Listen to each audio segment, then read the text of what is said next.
Israel ने Lebanon में Hezbollah के हेडक्वार्टर्स पर हमला कर दिया है।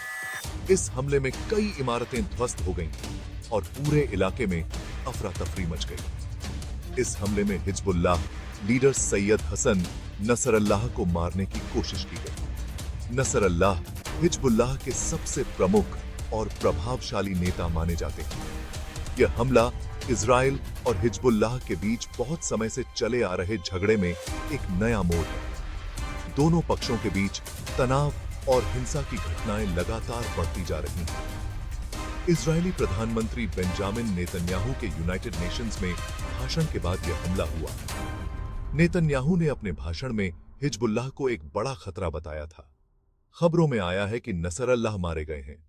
हालांकि इस खबर की पुष्टि अभी तक नहीं हो पाई है और स्थिति अभी भी स्पष्ट नहीं है। यह हमला इजराइल और हिजबुल्लाह के बीच एक छुपे हुए समझौते को तोड़ता है।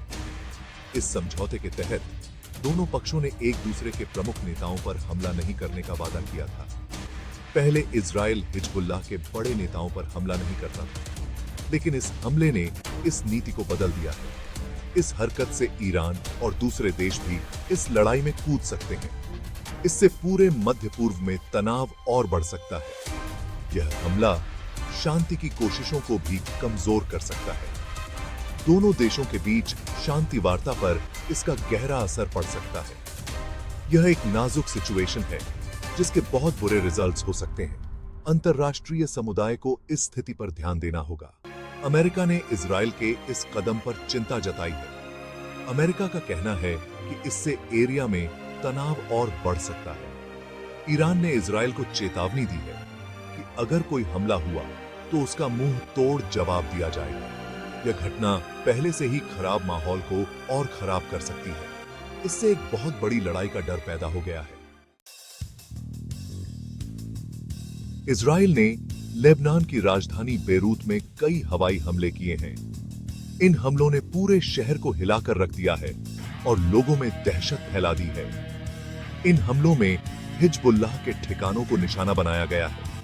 हिजबुल्लाह के कई महत्वपूर्ण ठिकाने तबाह हो गए हैं। इजराइल का कहना है कि इन हमलों में हिजबुल्लाह नेता हसन नसरल्लाह को मारने की कोशिश की गई थी। हालांकि नसरल्लाह के बारे में कोई ठोस जानकारी नहीं मिली है। इन हमलों में कम से कम 6 लोग मारे गए हैं और बहुत से लोग घायल हुए हैं। अस्पतालों में घायलों की संख्या बढ़ती जा रही है। दक्षिणी बेरूत में हिजबुल्लाह के गोदामों पर भी हमले किए गए हैं। इन हमलों से भारी नुकसान हुआ है। इजराइल ने हमले से पहले अमेरिका को नहीं बताया। इस कदम से अमेरिका में नाराजगी है। इससे अमेरिका इजरायली प्रधानमंत्री नेतन्याहू से नाराज है।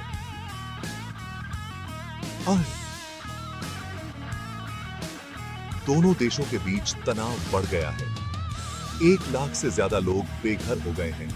इन लोगों के लिए अस्थायी शिविर बनाए गए हैं। असली संख्या शायद इससे भी ज्यादा हो। बेघर लोगों की स्थिति बहुत खराब है। इजरायली सेना का कहना है कि लेबनान से उत्तरी इजराइल पर 10 मिसाइलें दागी गई हैं। इन मिसाइलों ने इजराइल में भी दहशत फैला दी है। इनमें से कुछ मिसाइलों को रोक लिया गया। इजरायली रक्षा प्रणाली ने कई मिसाइलों को हवा में ही नष्ट कर दिया। बेरूत में हवाई हमले जारी हैं और लोगों को शहर छोड़ने को कहा जा रहा है। शहर में हालात बहुत गंभीर हैं। शहर में हालात बहुत बेसामास हैं।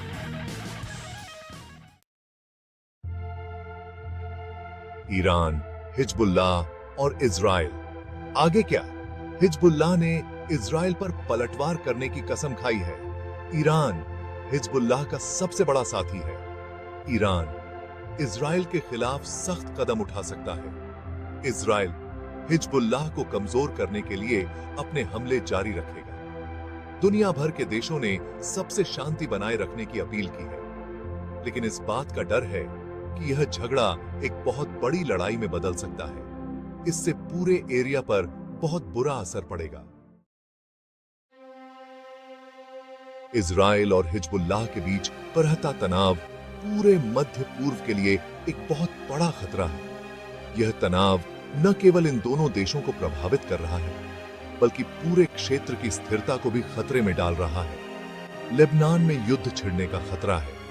इस युद्ध की संभावना ने लेबनान के लोगों में भय और अनिश्चितता पैदा कर दी है। इससे एरिया में अस्थिरता और बढ़ेगी। यह अस्थिरता न केवल स्थानीय स्तर पर बल्कि अंतर्राष्ट्रीय स्तर पर भी महसूस की जाएगी। यह सीरियाई गृह युद्ध जैसे दूसरे झगड़ों को और भी मुश्किल बना देगा। सीरिया पहले से ही संघर्ष और विनाश से जूझ रहा है। अगर ईरान इस लड़ाई में शामिल होता है तो एक बहुत बड़े युद्ध का खतरा पैदा हो जाएगा। ईरान की भागीदारी से स्थिति और भी जटिल हो जाएगी। इसके दुनिया भर में बहुत बुरे रिजल्ट्स हो सकते हैं। यह संघर्ष वैश्विक शांति और सुरक्षा के लिए एक गंभीर चुनौती बन सकता है। दुनिया के देशों को तुरंत दखल देना चाहिए और सबको बातचीत के लिए राजी करना चाहिए। केवल संवाद और कूटनीति ही इस संकट का समाधान निकाल सकते हैं। एरिया में शांति के लिए इजराइल फिलिस्तीनी संघर्ष जैसे मुद्दों का हल निकालना होगा। यह संघर्ष लंबे समय से क्षेत्रीय शांति में बाधा बना हुआ है।